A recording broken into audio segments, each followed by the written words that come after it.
Maraming salamat guys sa suporta. So yun, meron na tayong 1,339 subscribers. So tulungan nyo ako ma-reach ko yung aking goal na magkameron ng 2,250 subscriber.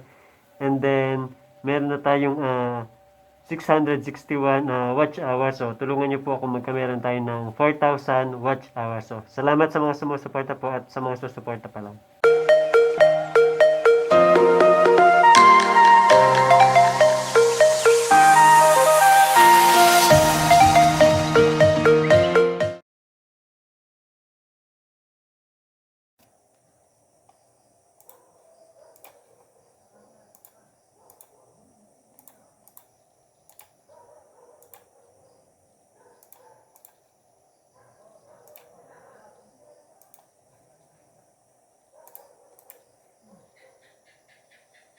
Ayan, min-install ng kaunti.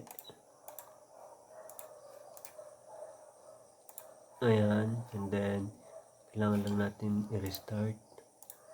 And then i-install pa tayo isang application or software. Microsoft Word naman.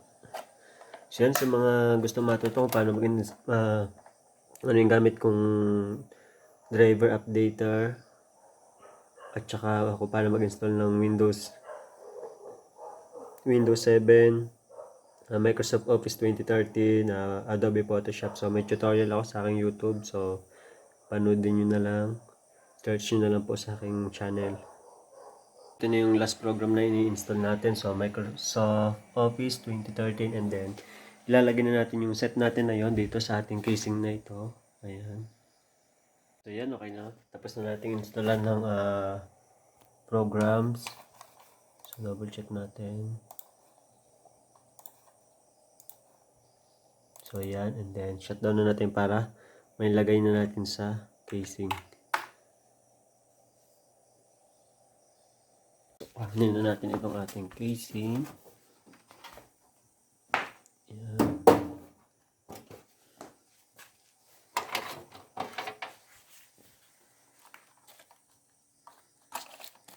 Nalagay na natin. So yung back panel naman, so hindi yata pareha. So tatanggalin natin ito.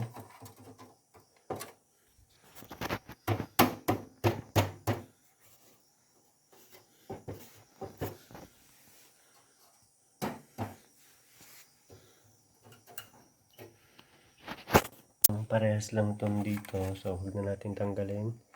So ito na lang.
So mukhang hindi sakto yung board.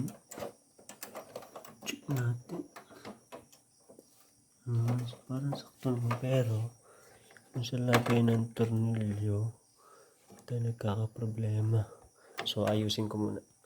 So yan, nalagay ko na pati yung back panel nito. So lagyan ko na ng tornilyo.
Yan, ilalagay na natin yung mga saksak nito. Kaya ito sa power.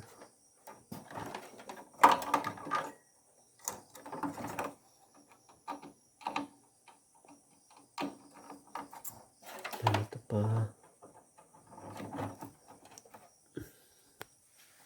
And then yung ating hard disk.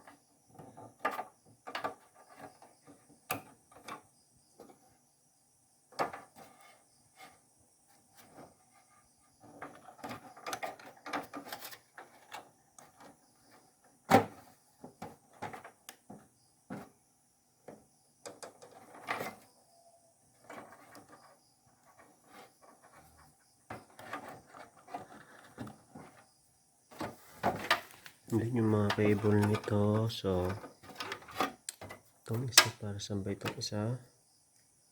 So walang label, pero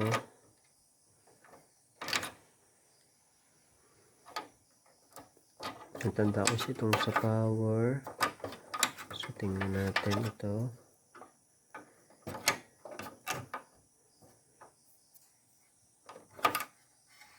So ang audio itong isa. So malalagay naman to audio.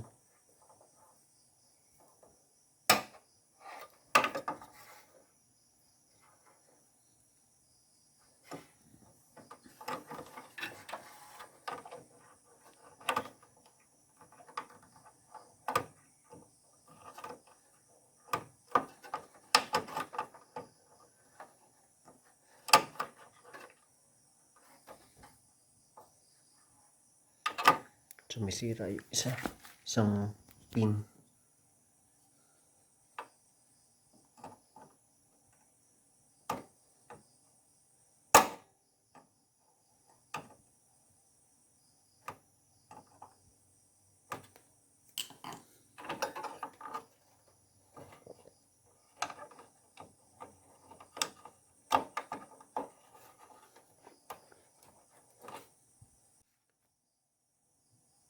And then ito is ay USB yan dito. So USB ito. And then yung power natin ay, so I think ito yung power natin. Mas maganda yung setup ng power dito kasi magkakasama na. Kagaya ng iba na hiwalay.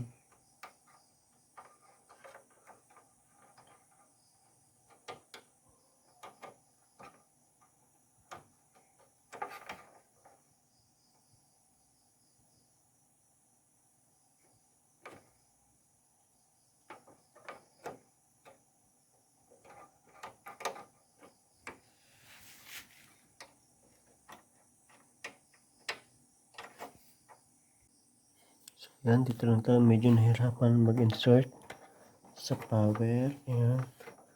So ito, test na natin. Oops, meron pala. So ito, hindi pa natin nilalagay. So paano ba ito? So yan, dito yan.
So, yan, okay na. And then, testing na ulit natin. So, lalagyan natin ulit itong ating mga keyboard, mouse,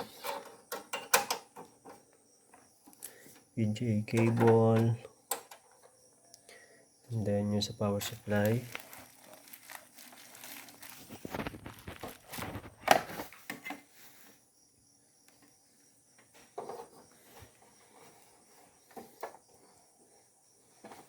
So, yan. Check na natin kung gagana.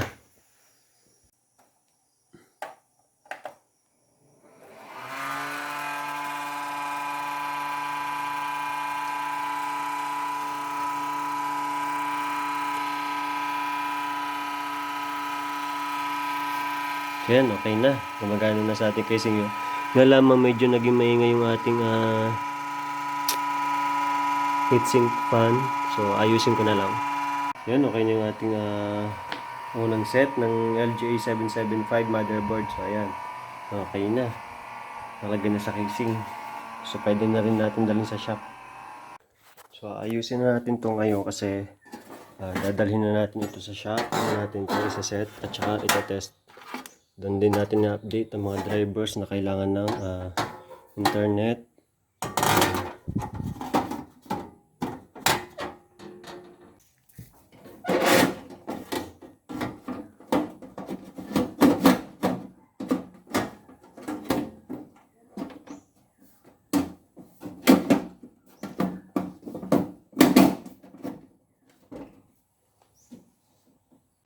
Ayan, dadalhin na natin sa shop yung ating computer.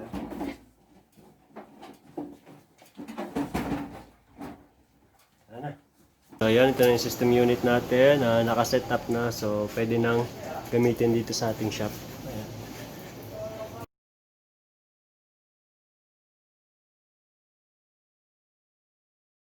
So yun guys, nakita nyo naman kung paano ko inayos yung aking system unit. So gamit yung ating inorder na LGA motherboard. So nakabuo tayo ng computer na pwede na natin gamitin, pwede pa nating ibenta. So yun, sana may natutunan kayo. And please don't forget to subscribe. Thank you for watching. See you on my next video. Huwag niyo kalimutan mag-subscribe sa aking YouTube channel at on the bell na para ma-notify kayo kapag meron akong bagong upload. And also, like and follow my Facebook page. So, links in the description. Kung may mga gusto pa kayong ipagawa sa akin, so leave your comment lang po below. Kung may mga katanungan kayo, so drop your comment lamang po sa comment section.